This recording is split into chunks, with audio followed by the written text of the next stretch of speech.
Ministro, hoje, junto com vários colegas do Senado e da Câmara Federal, atendendo a um convite do presidente da CNI, Robson Andrade, nós tivemos uma solenidade que contou com a presença do presidente da Casa, Renan Calheiros, com o ministro do Trabalho, Manuel Dias, com a ministra Ideli Salvati e com o presidente da Câmara dos Deputados, Henrique Alves. Estávamos lá, um grupo de senadores e senadoras, de deputados federais, e há 18 anos a Confederação Nacional da Indústria debate, discute, elabora o que eles chamam de uma agenda legislativa. E eu acho muito interessante fazer o registro aqui no plenário da Casa, nos anais do Senado, o senador Mozarildo, que preside a sessão, por entender que, primeiro, vem a transparência. A Confederação Nacional da Indústria, ela elabora uma agenda a partir do debate que faz com suas filiadas e entrega publicamente para os representantes, no caso, o presidente da Câmara e do Senado. E eu acho que é um processo muito interessante que deveria se repetir, porque auxilia o trabalho da Casa e permite que se tome conhecimento de uma maneira suprapartidária e do conhecimento público sobre a agenda que atende os interesses daqueles que trabalham na atividade industrial.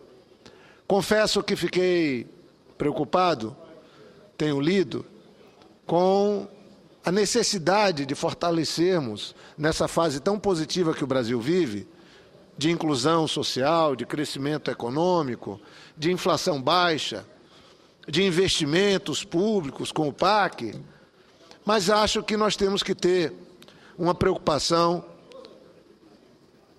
em fortalecer a atividade industrial no nosso país.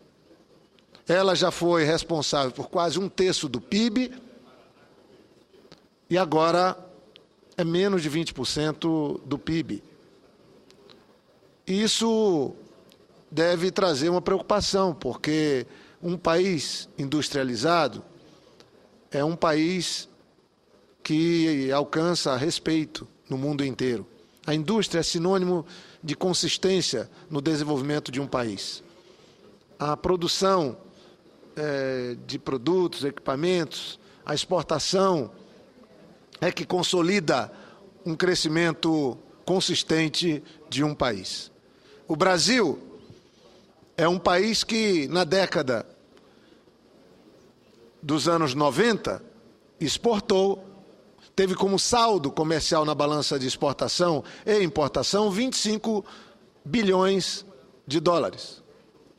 Já na última década, como tendo o presidente Lula liderando o país, nos anos 2000, o saldo comercial na balança de exportação do país foi de 300 bilhões de dólares.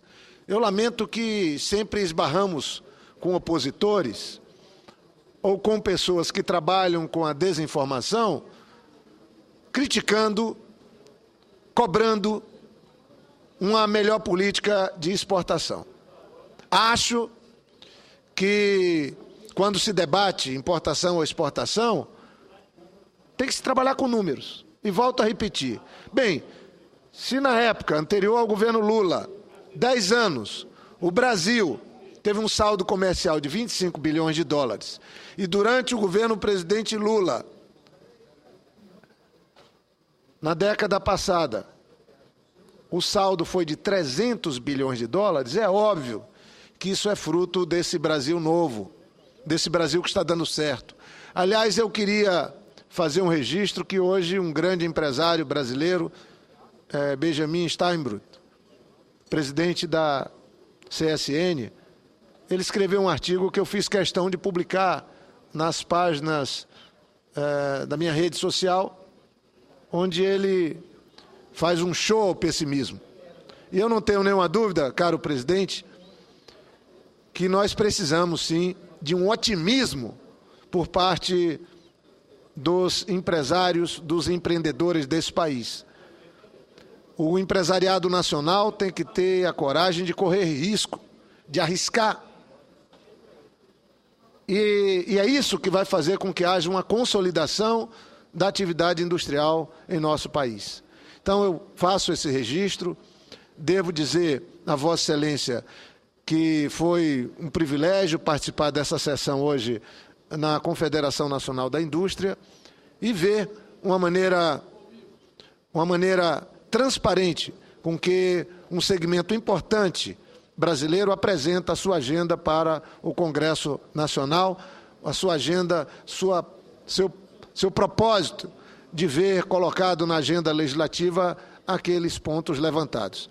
Por último, senhor presidente, queria dizer que hoje participei com o presidente Renan Calheiro de uma audiência, na condição de vice-presidente da Casa, com as 3 entidades que representam os juízes federais do país. E essa audiência, ela foi na presidência do Senado, foi cordial, ouvimos as ponderações que a AJUF, no caso, foi a proponente da audiência, mas as outras 2 entidades também estavam representadas. E o que nós tivemos lá foi um esclarecimento, porque acho que a atitude do presidente Renan está sendo bastante ponderada sobre essa questão da criação dos novos tribunais. Primeiro, que há um entendimento da necessidade do Brasil sair dos 5 tribunais recursais que tem e ampliar, principalmente na primeira região onde nós atuamos, senhor presidente.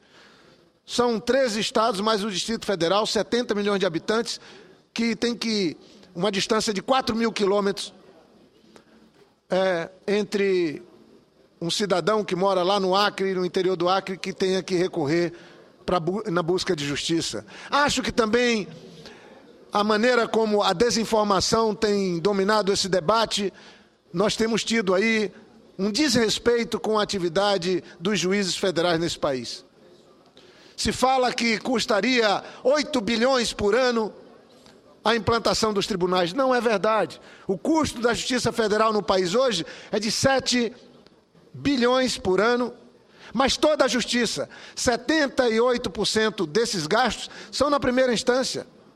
Ou seja, os tribunais recursais superiores, próximo de 20% dos 7 milhões. Um tribunal custará, caso implementado, não bilhões por ano, mas 150 a 170 milhões de reais por ano. Um outro aspecto importante é ver que, quando foram criados os 5 tribunais, nós tínhamos 90 mil processos na Justiça Federal. Agora são 1.200.000. 1.200.000 processos. Nós estamos falando de acesso à justiça, de respeito aos juízes e às juízas federais, né, que tenham respeito desse país pelo trabalho, pela maneira como atuam, a maneira profissional que atuam. Quando foram criados esses tribunais, tínhamos 2,5 juízes para cada desembargador. Hoje são 14 juízes para cada desembargador. Eu sou contra a ampliação de órgãos públicos, sair criando, inchando a máquina pública. Fui prefeito e governador, sei da necessidade de se ser responsável na hora de se fazer a expansão do serviço público. Mas, quando é necessário, também sei defender. Então, eu queria dizer a Vossa Excelência, concluindo, que acho que tem uma solução para esse impasse. A promulgação. O presidente Renan está estabelecendo um compromisso de ser cauteloso, de esperar mais, de ouvir mais,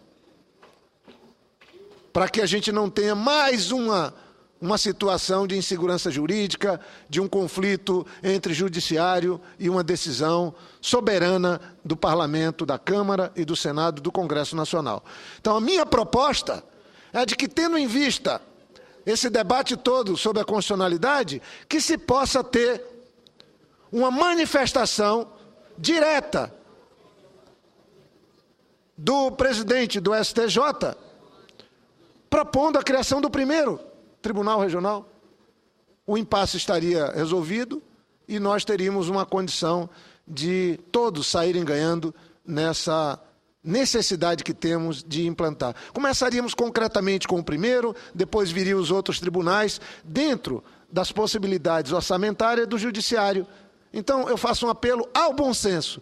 É um apelo que faço para que, diante desse impasse e de uma decisão soberana do Congresso, que o ministro presidente do STJ possa encaminhar uma proposta, criando o primeiro na primeira região e apontando para daqui a 1 ano, 2 anos, criar o segundo e assim nós criarmos uma condição melhor para a atuação da Justiça Federal no nosso país. Esse é meu pronunciamento, senhor presidente. Agradeço a Vossa Excelência pela colaboração que me deu, assumindo a condução dos trabalhos da Casa.